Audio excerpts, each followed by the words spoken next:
Ladies and gentlemen, the feedback that I got on my last Days of Ruin video was overwhelmingly positive, and a lot of you guys asked me if I could do more of this. And so, if you asked, so you shall receive. Here's another Days of Ruin video. However, among the feedback was one comment that kept popping up again and again. A lot of people said, "Mangs, I really like this game, but it's kind of hard for me to see what's going on because the terrain is so faded and it kind of blends into each other, and it's not always easy to see exactly what is what." Well, it turns out that the creator of this site thought of that, and they actually included a new texture option that changes the graphic to this. Now, this is a little bit more similar to the advanced source that I think most of you are familiar with. Now, the reason I didn't select this for my first replay was it doesn't look like classic Days of Ruin, so I thought many of you wouldn't like it. However, I'm gonna cast this game with these new graphics, and you guys can just let me know in the comment section which one you prefer. If you prefer me to use the old graphics or the new graphics. I personally like the new graphics a lot. It looks less like Days of Ruin, but it's a lot easier to see what's going on. The cities are very pretty, and it just looks better. But again, just tell me what you want, and I'll do whatever the majority wants. So here's another Days of Ruin game submitted to me by the one and only Plague. He's the best Days of Ruin player in the world. And this time around, he is up against Frodor, who is the second best Days of Ruin player in the world. So this is pretty much as high caliber of a match that you can get. So this is going to be some pretty insane plays in this game. This is also a Fog of War match. Fog of War is a very different beast in Days of Ruin. There's a lot of extra rules that you have to take into consideration. First of all cities are hidden. Every single city and property on the map becomes a forest tiles in Fog of War. To balance this, Days of Ruin gave cities less defense. You can see they only have 2 defense stars. But once you capture a city, they actually has a vision range as well, which is really interesting. So the cities actually scout around them, which is crazy. So holding a city is very easy in Fog of War. Taking it is very difficult. Now, of course, you can do things in Days of Ruin like build flares, which are units that can like scout ahead of them by firing up flares. There's a lot of cool stuff, and there's also a bunch of other mechanics which I will touch upon when they become relevant in the game. I'm not going to do everything at the start of this video. Now, as for CO matchups, a lot of you guys wanted me to cast an Isabella match, and that's why I picked this game right here. Isabella is kind of like a secret CO of Days of Ruin. She's unlocked at the very end once you beat the campaign. She's never playable in a single campaign mission, which I always thought was very strange, but she is pretty damn good. I think she's the second strongest CO in the game after Calder. She has a CO zone range of 2, and she just gives a 20% firepower and defense boost to all units in the zone, which is incredibly strong. However, her superpower, which is called Alpha Strike, gives 2 movement to all her units and 2 range to all her indirects. It is a combination of Will and Gage's powers, all gathered into one. An insanely strong superpower. I don't know why it's not listed as Alpha Strike in the site. They just call it Scomp, which I think is a little bit sad. So, whenever I would play Ponsigadov on the cartridge, he would always play Isabella. I think he thought she was cute. Now, she is up against, from what I've understood, is one of the best COs in Days of Ruin is Brenner. From what I've heard, he's like a top-tier pick. He has a very big CO zone of 3, and it is a lot more oriented towards defense than offense. He gets 10% firepower, but 30% defense to all units in his zone, which is really, really strong. And his superpower is slightly better version of Andy's normal power. He gives 3 HP repair to all damaged units on the battlefield. I really like the combination of Brenner's extra defense and HP repair because they synergize really well. The defense helps him keep his units alive, which in turn helps him repair them when they get low. Because defense is not as broken in Days of Ruin, then you can actually have day-to-day defense without breaking the game, because of course in Days of Ruin, defense is just counteracted by firepower. If you have 30% firepower, it gets cancelled out by 30% defense. It is not like in Advanced Wars by Web where defense is just the best stat in the game because of how it works. So being a defensive CO with heals apparently makes Brenner a pretty top-tier pick, but so is Isabella, so this is going to be a pretty insane match. The map that they're playing on is called Chroma Verde, and I think I've seen this map on Advanced Wars by Web. I think it might exist there, but I'm not sure. We got very exposed HQs in the center right here with gunboats on them. This is something that Advanced Wars by Web also does. They put black boats basically on the HQs. This is just to protect them from early HQ cap shenanigans, but you will see something very funny with these HQs. in this match that is quite weird, but it'll make sense once you see it. So, otherwise, we do have com towers. They boof firepower and defense by 5% each. And I don't see any radar towers. That's like another Days of Ruin exclusive building that gives you vision. Of course, cities scout 2 by default, but radar towers are even better. We have airports as well, but they're all the way in the corner, so it's going to take a little while for the air units to arrive. But yeah, this is going to be a pretty wild match. We got a strong side, weak side component right here, with this being the strong side of the top player, and this being the strong side of the bottom player. And we're probably going to see lots of HQ shenanigans in the center right here. These cities are going to be very easy to hold because of the shoals around them, which makes it very hard to attack into them because this is like zero defense terrain. So very important to hold on to your properties after you capture them. We also have some empty missile silos as well. I don't know if they hide units. I'm actually not sure. I know cities hide cities. Or I know cities hide units, but it doesn't look like missile silos actually do that. No, they don't. So they're just 2 defense tiles. Pretty simple. Anyway, ladies and gentlemen, I say we get started. Oh, Isabella's CO theme, man. It is just the best. Like every other CO in this game, like heavy metal, and Isabella's like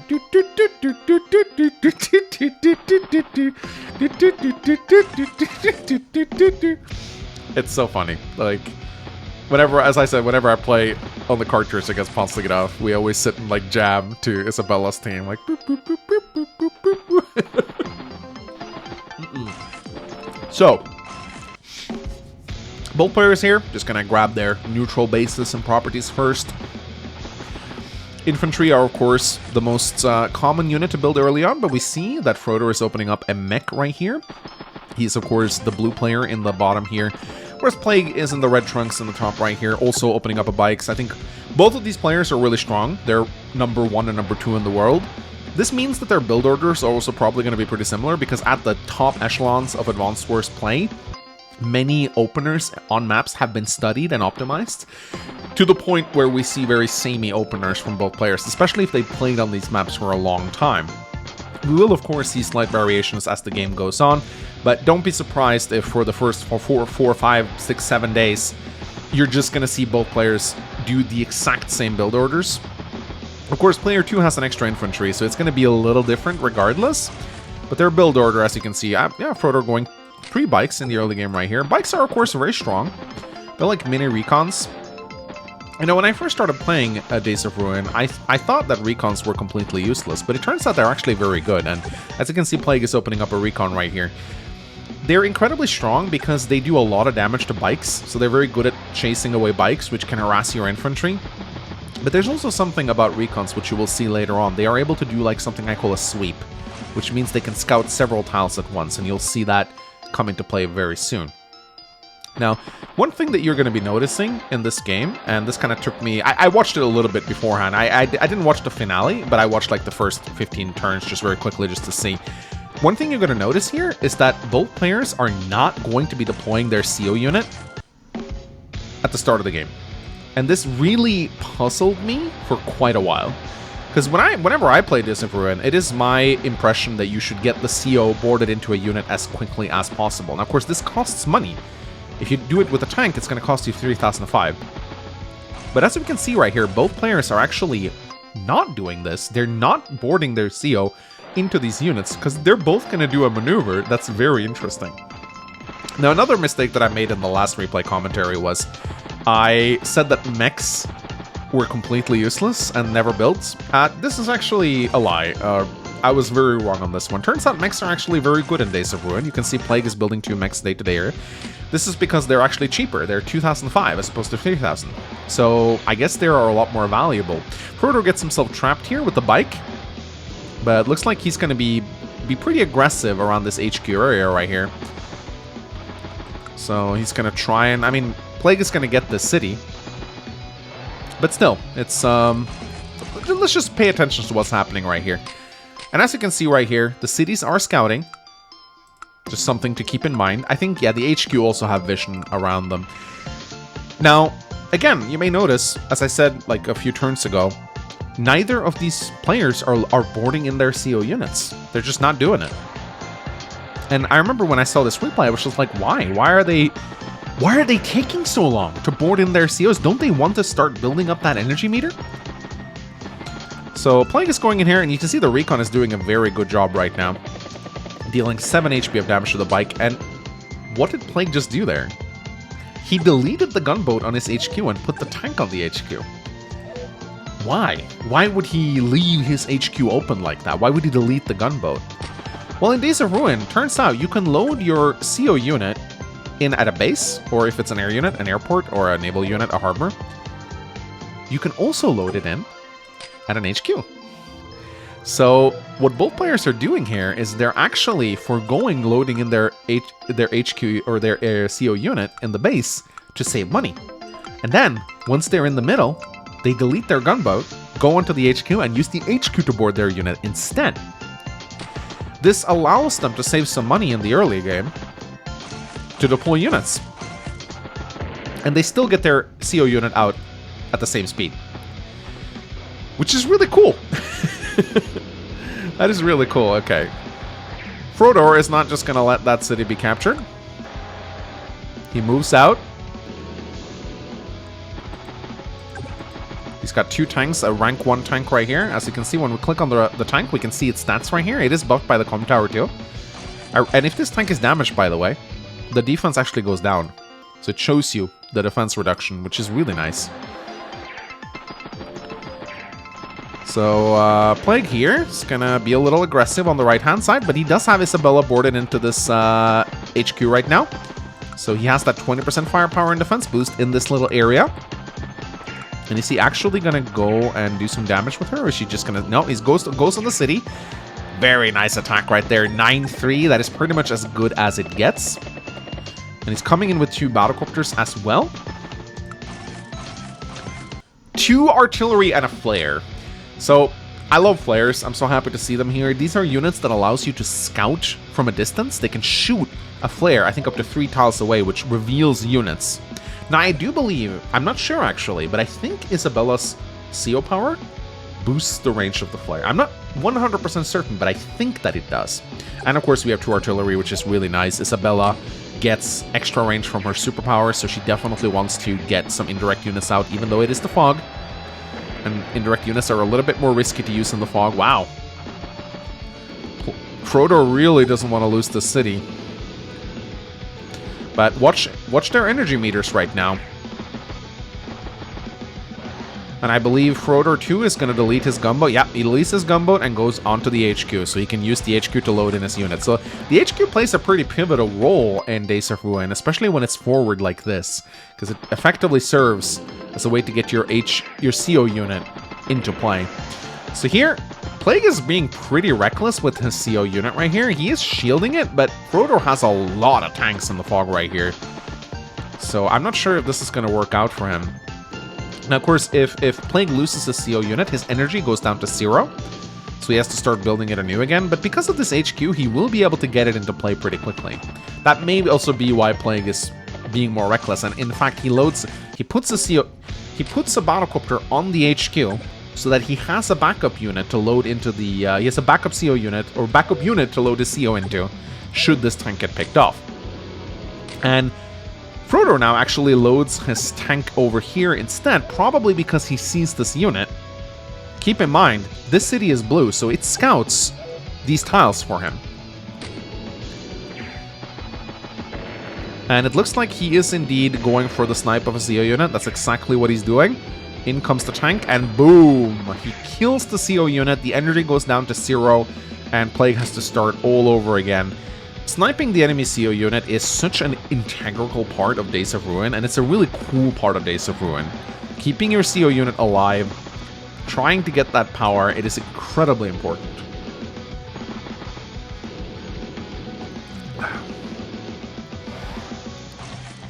So Frodor now building a bike, a tank, and an artillery. And Plague, I'm assuming he's going to load Isabella. Yeah, he loads Isabella into the battlecopter. This is, of course, scary to do because an Antire will still tear this battlecopter apart. Even though it has 45% extra defense, which is really strong, the Antire is probably still going to, like, take away at least 7 or 8 HP, I think, from that battlecopter. So you need to be careful. But he's doing a better job of hiding. And now he's got the mechs into play as well.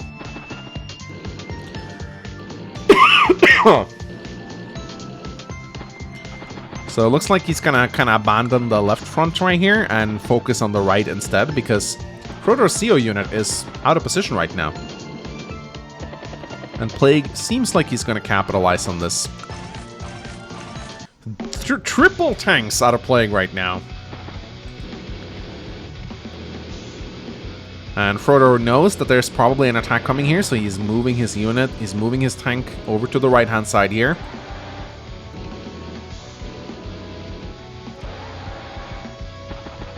And we are playing with, like, there are two pretty stally COs here that probably don't want to rush into each other, so we could see a bit of a stall here.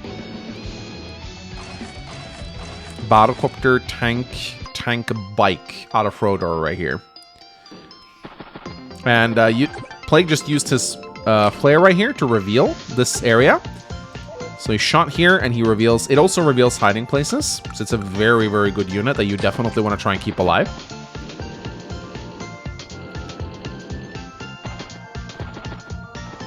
And I believe we are probably going to see a clash very soon. But neither player wants to commit just yet. They want to build up a bit more first. CO zone energy, very low for both players. Frodo has 24, so he's actually close to leveling it up once.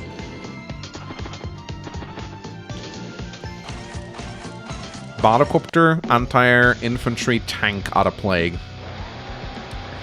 So now Frodo's going to poke forward with the recon. He's not going to let the enemy take the city away from him.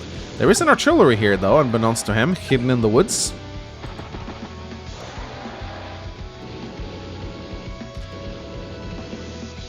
So now Frodo is shifting his entire army to the left. Both players kind of just getting a feel for the others, seeing what they can see. Of course, this city has not been captured yet. Frodo's income is a little bit below that of Plague. 23 to Plague's 25. Not a huge difference. But wow, Plague is going for it right now. He surely knows that there's a big army here, but maybe he wants to bait Frodo into attacking. He's also going for this city right now, and moving the artillery forward as well.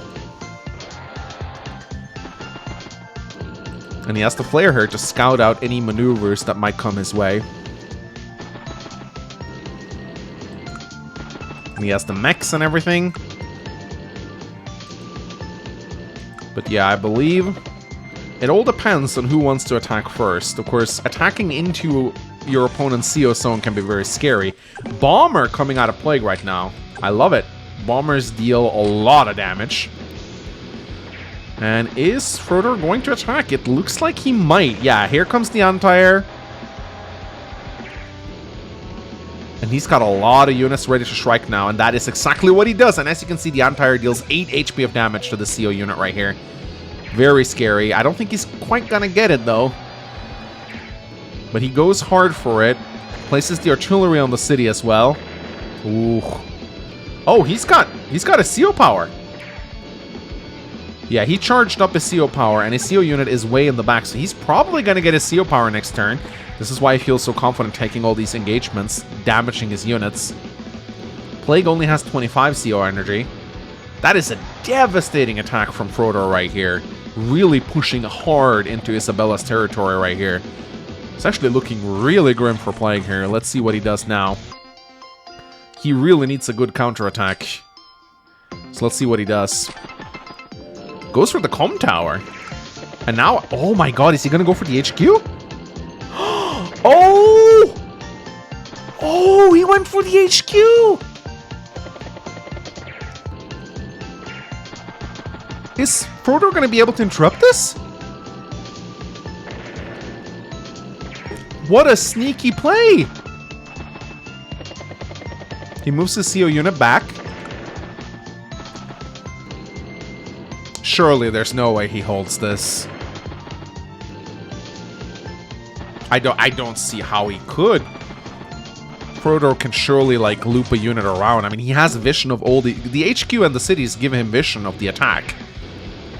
So here he's gonna probably take some engagements, I think, to deal damage to his own units to get the most value out of his power, I imagine.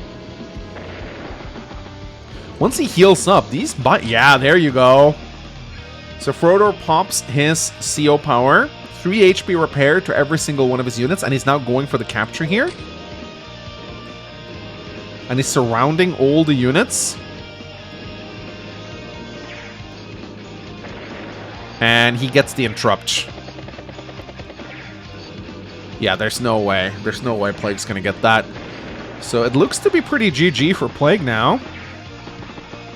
I don't see a way that Plague's come back from this, surely. I mean, how is he? I mean, he has a bomber, I guess. He could potentially. Yeah, this is a devastating turn for Plague right here. Frodo is just pushing so hard in, but let's see. Let's see if Plague's going to be able to turn this around. He suicides his infantry, moves his CO unit forward. The bomber takes down the tank, and he gets the interrupt, ladies and gentlemen. And he continues... Oh my goodness. He continues attacking the HQ. Oh my god. He's gonna get it. Yeah, he's gonna get it. I don't see a way for... Frodo's deleting his... Yeah. He just deleted his units. What a game. I'm a little sad we didn't get to see Isabella Deep Strike. I was kind of looking forward to that. But, yeah, that's a spectacular game. A little shorter than the other one, but a lot of fun. Alright, ladies and gentlemen.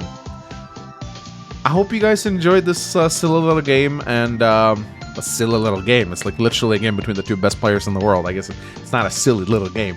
Pretty big game, honestly. But yeah, Isabella game. Hope you enjoyed. Let me know if you prefer the updated graphics, or if you'd like me to go back to the classic Days of Ruin graphics that look like this. And yeah, my name is Mangs. Thank you so much for watching. I'll see you next time. Bye-bye!